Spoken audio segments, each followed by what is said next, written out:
God has given us so much. What are we doing to actually put that to work, to develop more from that, and to be faithful with that, to sow on that? Yeah. Welcome to the Bible in 1 Year podcast, brought to you by two Brits and aBible. Today is day 285, covering Matthew 24 and 25. Well. Sweet. All right, let's just dive in, shall we? You had a point in there, I think around about the same as mine, but I'll sort of start it because, and then you can add to it.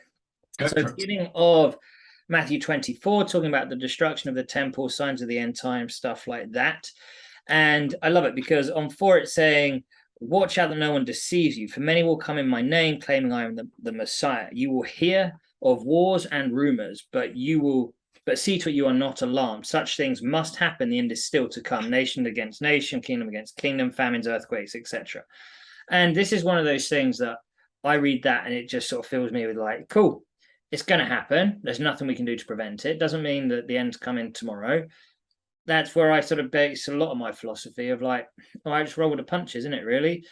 It is easy for me to say in a very safe nation. But yeah, that's just how I roll. Yeah, no, that's exactly right, mate. I just wrote that even though on the surface the explanation of the end times could be quite scary, it's really comforting because as long as we're faithful to Jesus and don't get drawn into the destruction and the chaos, ultimately we know we're safe in him and he's coming back for us. Yeah. So the only other thing I'd add to it is he talks a lot about lots of fake signs, like other signs that could happen, false prophets, all that stuff, right? Mm-hmm. So just remember the sign that is actually Jesus will be him coming in the clouds. Anything before that is fake news. Yeah, boy. News. Yeah. So.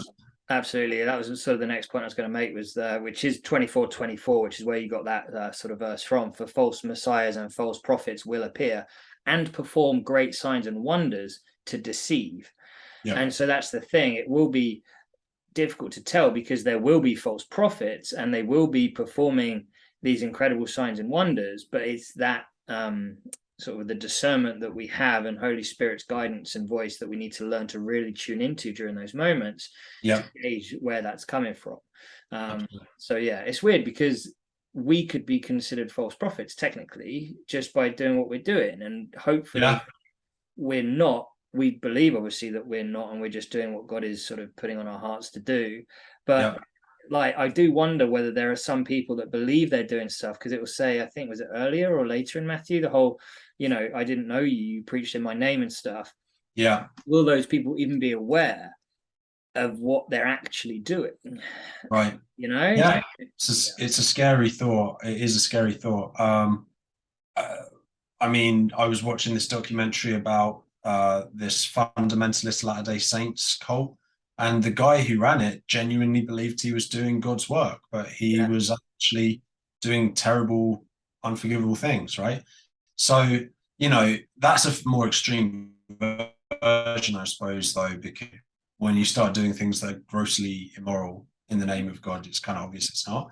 But yeah, you've got to be very careful, agreed. And that's why, we try and point you guys to the Bible, like go to the Bible. Don't just take our word for anything we say. This is all just our interpretation of the word. We're fallible. We make mistakes, I'm sure. I'll look back and cringe at some of the things I've said over this year, but, that's just part of the game, rolling with the punches, like you said. All right, Matthew 24:44. You also must be ready because the Son of Man will come at an hour when you do not expect him. So this was a big one for me because I love speculating about when the end is coming and stuff. And I talk to you about it and I think about it a lot. But this is like definitive proof that if Jesus literally says that he'll come at a time we're not suspecting him, then there's no way that we can work it out. It's that simple, really, right? Exactly. So, it's important to understand, like the Pharisees didn't understand, we can't fully grasp the scriptures, right? Yeah. There's some bits that will get at least slightly wrong, no matter how much we study and do our best. Yep. Jesus makes things much clearer, but we're still flawed human beings who take things out of context. Absolutely, dude. Yeah. And even in that, I don't think it's that part, but it says within relation to that not even Jesus knows when he's coming back. It's God, and the Son doesn't know. So it's like, and I do wonder that because they're the same person and 3 in 1. Right. Stuff, but Well, yeah. So there's an interesting thing on that there's a great YouTube channel called Inspiring Philosophy. Josh really likes it actually as well. cool. So he says that could possibly be more symbolic because like Jewish weddings back then, technically the father was the one that announces it. And even though people kind of got the sense when the preparations were going in and stuff, okay, the wedding's coming, formally the father would announce it. So it might be that Jesus sort of does know, but it's the father's job to announce it. Yeah. So that's an interesting take on it. But yeah, either way, we're not going to know. And even if you narrowed it down to the day, what difference does it make to your life, really? Yeah. Oh, exactly. Exactly. It'd just be interesting if he doesn't let Jesus know and he doesn't have time to like get a haircut and have a shave and stuff like that. Be like, oh, I didn't shower today. Oh, well, if I go, Jesus is up there right now in heaven, like, come on, when's the end times? Come on. Yeah, cool. Fun little side note there. Yeah, right. I have a point I want to make, but I'm not gonna. I'll mention it to you off air. Maybe I'll come back because it was okay. Fair enough. So then into 25:16 through to 28 or so, and this is the parable of the bags of gold, which we've referenced several times in this podcast, but I like it because just some of the wordings that is used here. So the man that was given 5 bags of gold went at once and it says put his money to work and gained 5 bags more. So it's this idea of let your money work for you, passive income, multiple streams of income, stuff like that, to be able to generate wealth. Yeah. Which is quite cool. And then when it comes back to us, it's like actually the guy with 2 bags, he says, Master, you entrusted me with 2 bags. See, I've gained 2 more. Like you've given me this and I've gained 2 more. It's like God has given us so much. What are we doing to actually put that to work, to develop more from that and to be faithful with that, to sow on that?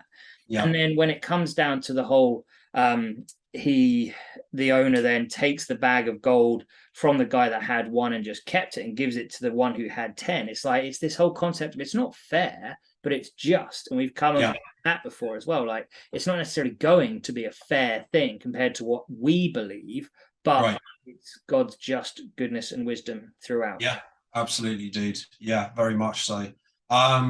Love that. You can go in the next point as well if you want, because my last one is 45. All right, Kushti. So then 25 and talking 25, which is 34 to 40-ish, talking about the sheep and the goats. It's this idea of when the king comes, and I just need to, it's quite a big chunk in there, but basically he's saying, listen, when you did this stuff for the, oh, frick, I'm running out of time now. This is annoying. The king will come and say to those, come who are blessed, my father, take your inheritance, the kingdom, since you are of the world. I was hungry and you gave me something to eat. I was thirsty, you gave me something to drink. I was a stranger and you invited me, and I needed clothes and you clothed me. I was ill and you looked after me.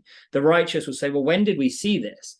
And it's Jesus saying, when you did it for the least of these, you did it for me. So when you are showing love and compassion and feeding and like clothing and everything, the people who need it, looking after the last, the least, and the lost, you're doing it for Jesus. And people that didn't do that and weren't nice and kind and polite in society is therefore rejecting on Jesus. Sorry, that took me a while. Yeah. No, dude, that I'm gonna specifically say the bit where you said the last, the least, and the what? The lost. The last, the least, and the lost. That's good. Just that little bit. That's not an Adam original, I'm afraid. That's a shame. I'll just quickly try and do 25 verses 45 and 46.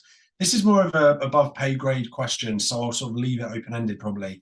So truly I tell you, whatever you did not do for one of the least or the last of the lost, you did not do for me.